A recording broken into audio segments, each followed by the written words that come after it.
ഇന്ദുന്നല്ലേ പേര്? എന്റെ പേര് രവി. തൊഴിൽ എഞ്ചിനീയർ. 27 വയസ്സ്. 5 അടി 11 ഇഞ്ച് പൊക്കം. 79 കിലോ തൂക്കം. ഇനി വേറെ എന്തെങ്കിലും അറിയാനുണ്ടോ? ഇന്ദു ഇതിനു മുമ്പ് എന്നെ കണ്ടു കാണുമല്ലോ.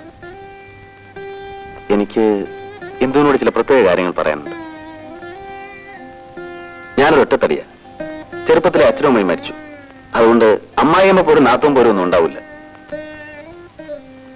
നിയന്ത്രിക്കാൻ ആരുമില്ലാത്തതിന്റെ പേരിലും ആവശ്യത്തിലേറെ സാമ്പത്തിക ശേഷി ഉള്ളതുകൊണ്ടും ഇന്നലെ വരെയുള്ള എന്റെ ജീവിതം കുത്തഴിഞ്ഞതായിരുന്നു. പിന്നെ ഒരു ഭാര്യയും കുഞ്ഞും വേണമെന്ന് തോന്നി. ഇന്ദുവിനെ കണ്ടത് മുതൽ ആ തോന്നൽ ശക്തിയായി തുടങ്ങി. എനിക്കൊരു കുടുംബജീവിതം തരാൻ ഇന്ദുവിന് കഴിയുമെന്നാണ് എന്റെ വിശ്വാസം. എന്താ ഒന്നും വേണ്ടാത്തത്? ആ, പിന്നൊരു കാര്യം, എന്നെ ഇഷ്ടപ്പെട്ടില്ലെങ്കിൽ അത് തുറന്നു പറയണം. എന്താ ആലോചിക്കുന്നത്? ആലോചിച്ചിട്ട് തീരുമാനം എടുത്താൽ മതി. അപ്പോ ഞാനങ്ങോട്ട്.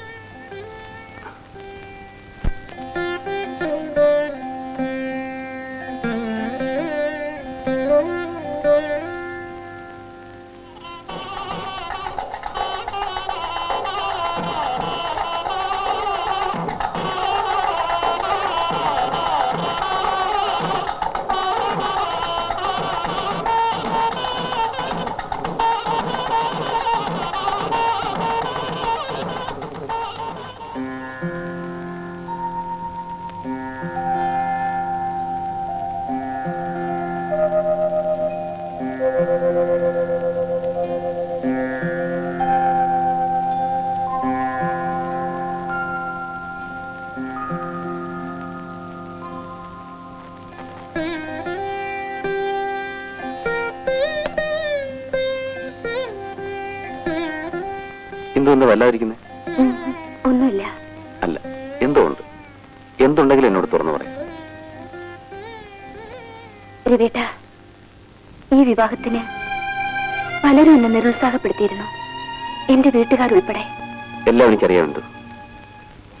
നിന്റെ ഈ തീരുമാനം വാസ്തവത്തിൽ എന്നെ അത്ഭുതപ്പെടുത്തി. പക്ഷേ ഞാനൊന്ന് പറയാം.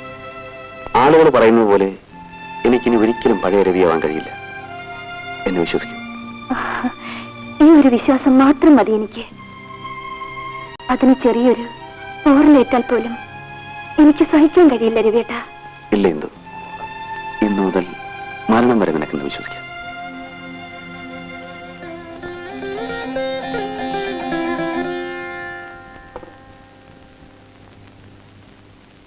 എന്താ സാറേ, ഈ ലോകത്തൊന്നും അല്ലേ? ഞാൻ നമ്മുടെ ഫസ്റ്റ് നൈറ്റിനെ കുറിച്ച് ആലോചിക്കായിരുന്നു. ഇതായി പാല് കുടിക്കൂ. പിന്നെ പാല് വേറെ ജോലിയൊന്നുമില്ലേ? നീ വന്നേ.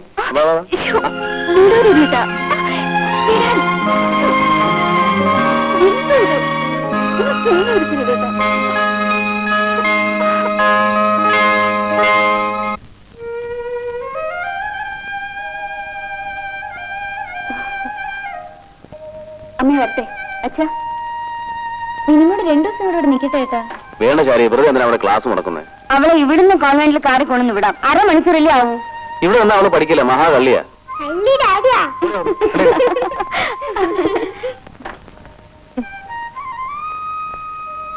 അമ്മേ വരട്ടെ. ശരി ശരി മോനെ.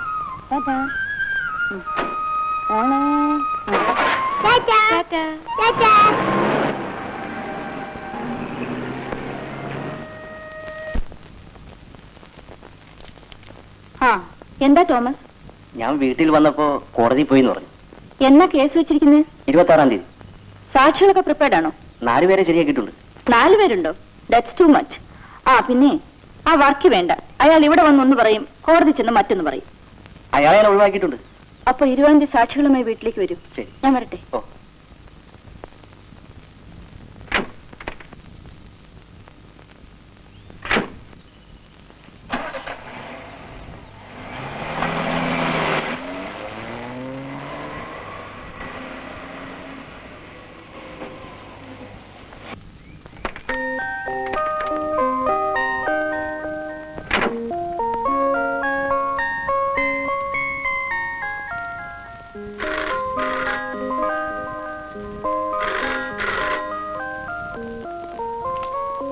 ഹലോ.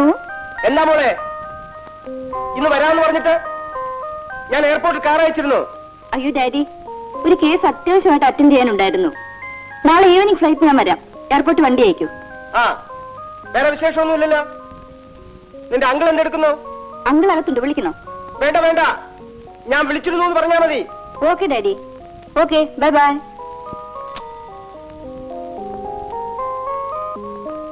ആ അങ്കിൾ, ഡാഡി ബാംഗ്ലൂരിൽ നിന്ന് വിളിച്ചിരുന്നു. ഞാൻ പറഞ്ഞില്ലേ പോകുന്നില്ലെങ്കിൽ ഒന്ന് വിളിച്ചു പറയേണ്ടതായിരുന്നു. ഏതായാലും നാളത്തെ ഈവനിങ് ഫ്ലൈറ്റിന് ഒരു ടിക്കറ്റ് എടുക്കാൻ ഗോപാലിനോട് പറഞ്ഞിട്ടുണ്ട്. ഉം?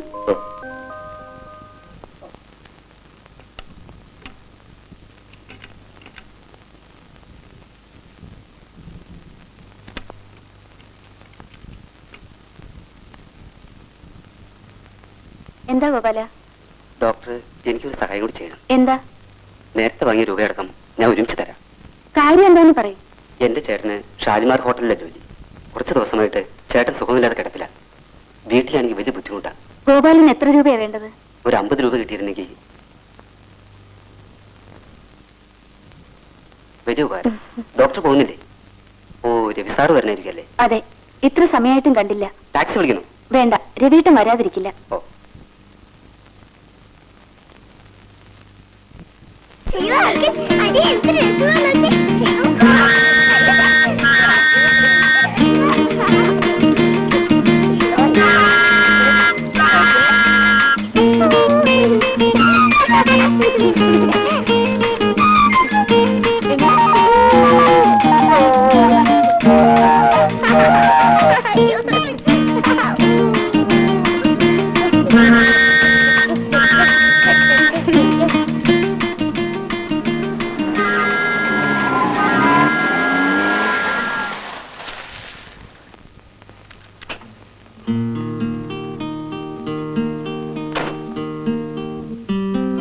ഡാഡി, സലിമംഗൽ കൊണ്ടുവന്ന ട്രെയിനാ.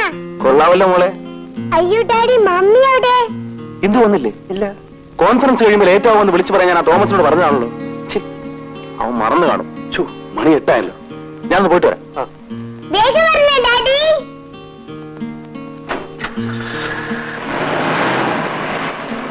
ആന്റി കളിക്കാം. കളിക്കാം.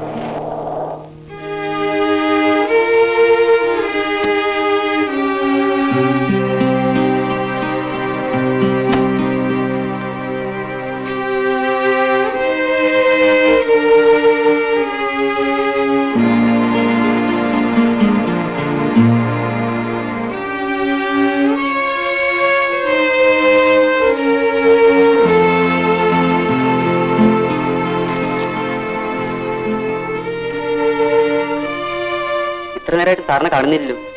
മണി 8 കഴിഞ്ഞു. ഒരുപക്ഷെ ഡോക്ടർ പോയി കാണുമെന്ന് കരുതി സാറ് വീട്ടിലേക്ക് പോയിരിക്കും. ഗോപാലൻ പോയി ടാക്സി വിളിച്ചോണ്ട് വരൂ. ശരി ഡോക്ടർ.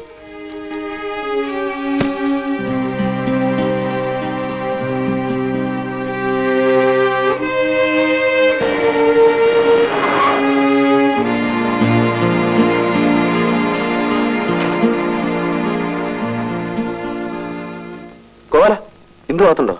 ഉണ്ട്. ഡോക്ടർ ഭയങ്കര ചൂടില്ല. സാറ് വേഗം എത്തിക്കില്ലേ?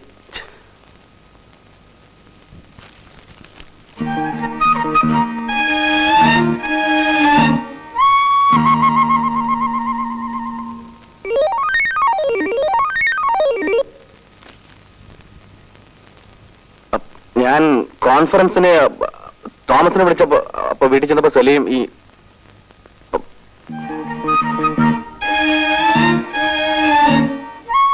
വണ്ടി കൊടുക്കുന്നുണ്ട്. പോ.